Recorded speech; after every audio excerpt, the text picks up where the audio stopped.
জাতীয় নেতা বিজু পট্টনায়ক অভিমান করবার মহান বাস্তবে গান্ধী ছাড়ো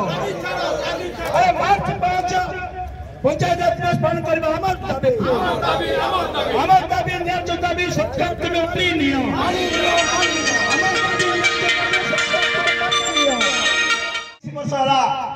पंचायत मार्च 5 पंचायत दिवस चली आसला से मंद प्रकृति हीन बुद्धि व्यक्ति से पंचायत दिवस को रोध कर तेणु आज राज्य सारा विजु जनता दल तरफ प्रतिवाद सभा समस्त सब धरे नुहे ये हूँ 4.5 कोटी ओडिया अपमान विरोध तेणु आशा करुचु आपण माने जो मार्च 5 को जानी शुणी जो सरकार आमको जो छुट्टी घोषणा करथिले बिजू बाबूंकर उद्देश्य रे ताकू काढिबा हो ताकू बंद करबा हो पंचायत राज दिवस को अन्य आज्ञा देखंतु सारा ओडिसा रे आज बिजू जनता दल तरफ प्रतिवाद सभा करा जायछि बीजेपी सरकार रो जो हीनचक्र राजनीति करिसंती प्रत्येक वर्ष मार्च 5 तारिख रे बिजू जन्म जयंती सहित पंचायत राज दिवस पालन करा जाउथला 3 दशक धरी पालन करा जाउथला सेतबेले कांग्रेस दल भी एई बिजू जयंती पालन करथिले सेही दिन जो दिन की हमर पंचायत राज दिवस पालन होतला सेही समय रे किंतु हीनचक्र राजनीति करथि बीजेपी दल तार प्रतिवाद रे सारा ओडिशा रे प्रत्येक ब्लॉक कॉन्स्टिट्यूएंसी रे करा जाउची तब आगामी दिन में यही प्रतिवाद सभा जारी रहिबो सेतिबे बिजू पटनायक होतंदी गोटे आम ओडिशा न सारा भारत वर्षर गोटे प्रतीक कहले अत्युक्ति हम ना सेतिबे जो गोटे अपमान करा जायछि तार प्रतिमूर्ति को महंगारे खंड विखंडित करिसंती एवं ए जो तारीख चेंज करछंती अप्रैल मासरे 24 तारिख रे तार प्रतिवाद रे आज सारा ओडिशा रे प्रतिवाद सभा करा जायछि आज सारा ओडिशा रे प्रत्येक ब्लॉक रे बिजू बाबूंकर प्रभात पुरुष बिजू पटनायक अपमान बीजेपी सरकार करिसंती आपण माने जानिथिबे जेतेबेले बिजू बाबू पंचायत राज दिवस पालन करा जाउछि बिजू जयंती पंचायत राज दिवस पाई पालन करा जाउथिला बीजेपी सरकार अप्रैल 24 तारिख को घुंचाई जाइछंती सेति पई आमे बिजू बाबूंकर अपमान बहुत हेछि सारा ओडिशावासी ओडियावासी विक्षोभ करूछंती प्रत्येक ब्लॉक को राज्य रे एवं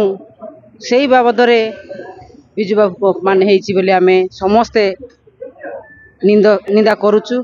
जो सरकार बीजेपी सरकार मोहन सरकार मोदी सरकार सबु बेले अपमान करि चली प्रभात पुरुष बिजू पटनायक जेतेबेले आसीतिले महिला माननकु आगो को आनीतिले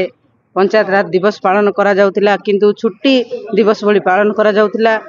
ए मोदी सरकार गुंचाई देबा लागि आमे जे पर्यंत दाबी पूर्ण हेई नै मार्च 5 रे पंचायत राज दिवस पालन करा न जिवो सेही पर्यंत आमे प्रत्येक ब्लॉक रे राज्य रे प्रतिवाद करिवु राजरास्ता रे आमे उलेबु आज दीर्घ 24 वर्ष है बीजेडी सरकार जो थिला बेलू को नहीं कि सरकार थिला बेलू पंचायत राज को मार्च 5 तारिख रे पालन करा जाउथला वर्तमान ताकू गुचै के जो अप्रैल 24 तारिख को नहीं ता गोटे निंदनीय कथा आज पूरा ओडिशा सारा आमर विक्षोभ रही चलती चलो जिते दिन पर्यंत बिजू बाबू को जन्मदिन 5 तारिख दिन पंचायत राज जो छुट्टी घोषणा न करा से दिन पर्यंत आमर आमर विक्षोभ चल रगामी दिन पर्यंत चालू रखू आगामी दिन जमती कि आमर बीजेडी सरकार थिला लोकंर सुख दुख साथी रोला बर्तमान सेमती नहीं कि आमर सुख दुख साथी निश्चित भाव में आमर बिजु जनता दल लोकंर साथी जमीती कि बीजेपी तार मनमुखिया शासन चलती तार तीव्र निंदा करी राजरास्ता कि प्रतिवाद आम जारी रखू आज सारा ओडिशा जो आज प्रतिवाद सभा चलती से भाव में कोटपाल निर्वाचन मंडली आज बिजु जनता दल तरफ प्रतिवाद सभा कराइला आई परिप्रेक्षी में आम सब दल एवं आमर कर्मी समस्त निष्पत्ति नहीं जो दिन पर्यंत आमर पंचायत राज दिवस जो कुचक्रांत करी विजु पट्टनायक जन्मदिन तथा पंचायत राज दिवस को जो घुंचई से जो पंचायत राज दिवस को जेपर्यंत करेंगे तापर्यंत ये प्रतिवाद जारी रहित विजु बाबू जो प्रतिमूर्ति को जो भाई भाव में मूर्ति को भंगा जाइए तार जो जे भांगी जो पर्यंत मान तार ये प्रतिकार कर प्रतिवाद विजु जनता दल तरफ जारी रहित विशेषकर जो ओडिशा सरकार जो आमर गत ओडिशा सरकार सर्वधर्म समान सर्वजाति को समान सम्मान दूसरा सर्वभाषा को सम्मान दूसरा किंतु आज जो डिमडुमा पिटुले गत गत 9 मास तले जो बीजेपी सरकार ओडिया अस्मिता ओडिया असुविधा कहते तार आज से रूप देखा